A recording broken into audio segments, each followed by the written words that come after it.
Amerikaning yadro qurollariga qo'mondonlik qiladigan oxir zamon qiyomat nomli qo'mondonlik yo'l ko'rsatadigan aeroplani Yevropaga yetib keldi.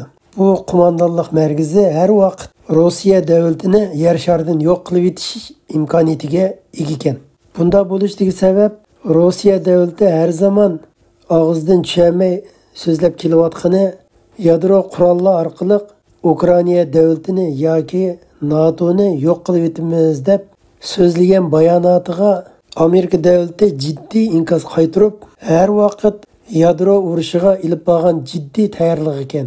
Bu oxir zamon qiyomat nomli yadro qurollariga qo'mondonlik qiladigan aeroplan 2-oyning 28-kuni Yevropaning Iceland degan davlatiga yetib keldi.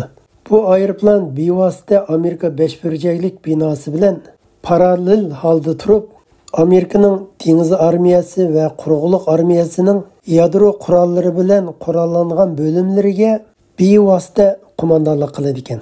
Bu aeroplanda hech qanday bir sistemaga o'xshamaydigan aloqa ilib berish sistemasi va alayda xodimlar bilan tarkib topgan ekan. Bu alayda aeroplan Ohio darajalik suv osti yadro paraxotiga bevosita qo'mondonlik qiladi ekan.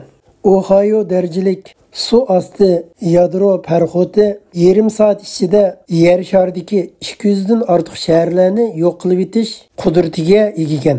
Bu alayda aeroplan yana Amerika quruqlik armiyasining boshqariladigan qurollar sistemasiga bevosita qo'mondonlik qiladi ekan. Amerikaning atom qurollari dunyo bo'yicha birinchi o'rinda turadigan bo'lib, Rossiyaning har qanday yerlardagi atom qurol sistemalarini, har qanday yer ostidagi sistemalarini pachoqlab tashlab etish hamda dengiz okean ostidagi Rus paraxotlarini dengiz ostida tunjiqtirib etish iqtidoriga ega ekan. Amerikaning bu qitimga ilib borgan bu harakati Rossiya davlatiga nisbatan eng ashaddiy va eng xatarlik tahdid bo'lib hisoblanadi ekan.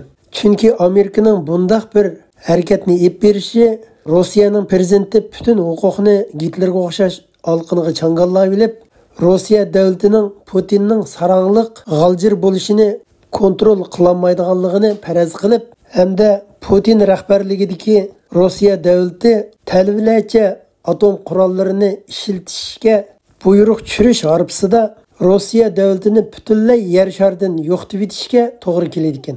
Bu orqali Amerika davlati Ukraina davlatining zamin butunligi va Ukrainaning erkinlik va demokratiyasini qo'g'dashda Amerika va G'arb davlatlari qat'iy bo'shashib qolmaydiganligining ifodasi ekan. Bu harakat Rossiyaga shuni ogohlantiradi ekanki, Rossiya agar yadro qurollarini ishlatmoqchi bo'ladi ekan, millionlagan ruslarning o'lib ketishi va Rossiya davlatining yo'qolib ketishi muqarrar bo'ladi ekan.